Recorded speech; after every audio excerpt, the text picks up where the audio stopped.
Bonjour à tous, j'espère que vous allez bien, je suis contente de vous retrouver dans cette nouvelle vidéo podcast minute et aujourd'hui nous allons parler de mon retour sur une laine teinte main. Ce que je vais vous présenter, c'est le Winterfell cardigan qui est le gilet tricoté avec une laine teinte main que j'ai le plus porté, et cette fameuse laine, il s'agit de la base Dobby avec mérino et nylon d'Arcoiris Yarn coloris Dark Matter.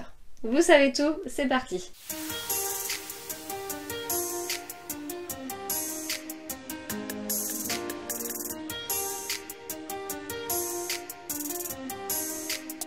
Alors j'ai tricoté ce gilet, je crois que j'ai tricoté il y a 2 ans.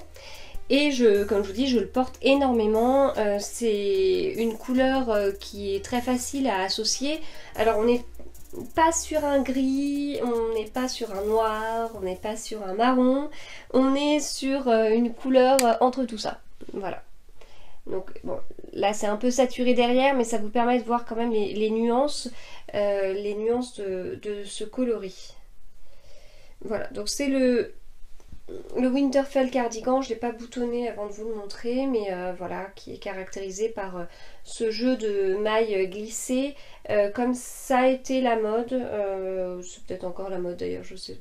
Moi j'ai pas trop l'impression de voir ça sur des designs, mais bon, voilà. Donc très simple à faire, faut juste penser à glisser cette maille, quoi. Enfin, voilà. Et sur l'autre demi devant, on a la même chose, voilà, en symétrie, ce qui fait un V. Voilà, et au niveau du dos, ça aurait été plus simple que je vous le montre boutonné quand même. On est d'accord. Sur le dos, on est sur du jersey. Donc, comme je vous dis, je l'ai beaucoup porté, on comprend pourquoi, que ce soit la couleur ou le modèle, c'est très très facile de l'associer avec beaucoup de choses. Alors, au niveau du coup de la laine, donc je vous montre ce qu'il y a sous les bras, parce que tout là, c'est là où il y a une partie où quand même où il y a pas mal de frottements. Enfin, moi, c'est là où ça peluche le plus. Et voilà. Voilà ce que ça donne. Alors là j'ai effectivement une petite peluche. Je ne l'ai jamais rasée ou brossée. Hein. Jamais. Et voilà. Alors, j'ai juste un souci de fil. Voilà, il faut que je rentre mon fil. Je me rends compte à l'usage que j'ai tendance à... Ah bah non, d'ailleurs, c'est même pas un fil à rentrer, c'est plus un fil à couper. Mais je me rends compte à l'usage que j'ai tendance, en fait, quand je rentre mes fils, à couper un peu court. Ce qui fait que parfois, en fait, comme je rentre pas assez mon fil, il ressort. Et puis, j'ai plus assez de fil pour pouvoir vraiment rentrer mon aiguille et re-rentrer le fil. Voilà. Donc ça, c'est quelque chose sur lequel il faut que je fasse attention sur mes tricots maintenant. Mais voilà, du coup au niveau des manches, franchement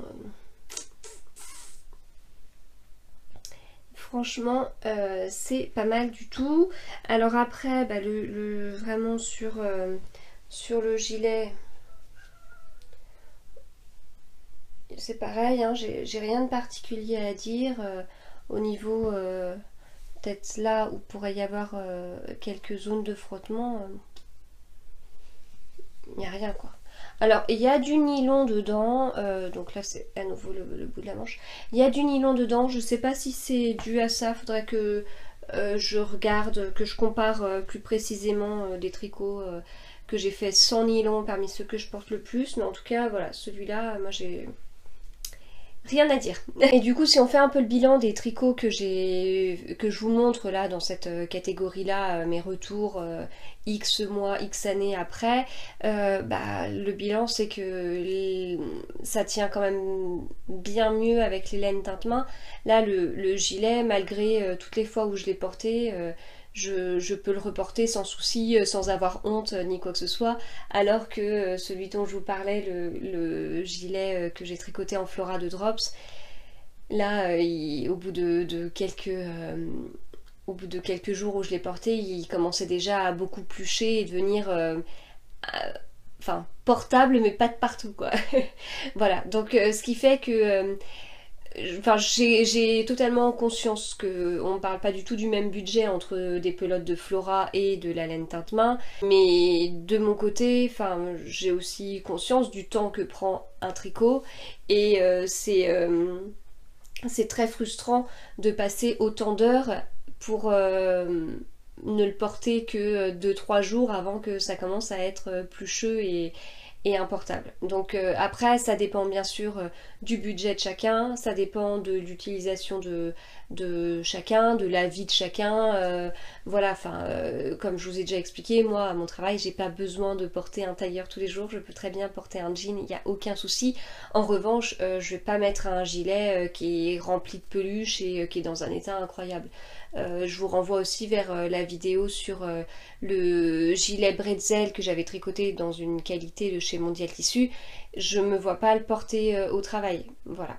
Donc du coup mon choix est vite fait dans le sens où je trouve que vu le temps que je passe, je préfère autant tricoter de la laine teinte main. À côté de ça, quand je reste à la maison, je peux ressortir sans souci mon gilet bretzel ou mon gilet Flora style un dimanche où je traîne à la maison. C'est pas grave, ça me tient chaud voilà, c'est la fonction première, c'est bon. Mais sur les laines teinte main, enfin vu la couleur, etc., enfin il y a quand même un sacré travail dessus. Et c'est vrai que quand... j'ai pas honte à porter mes gilets teint main, bien au contraire. Voilà, donc comme je dis, ça dépend de chacun, du budget de chacun, ça c'est quand même l'un des premiers points. Et de la même façon, enfin comme je vous dis, moi ça me dérange pas de traîner le dimanche avec un gilet Flora. Si je dois tricoter pour les enfants, ce que je fais plus parce qu'ils portent pas ce que je leur tricote, je me vois pas leur tricoter quelque chose dans une laine d'une teinturière. Voilà, parce que pour moi, vu l'utilité qu'ils en font, voilà. Donc ça dépend vraiment de chacun. Ça veut pas dire que je juge les gens qui font autrement que moi, et du coup je m'attends aussi à l'inverse. Ça dépend de l'utilisation, du budget, etc. Voilà, donc en tout cas voilà mon retour sur mon gilet teint main que je porte le plus.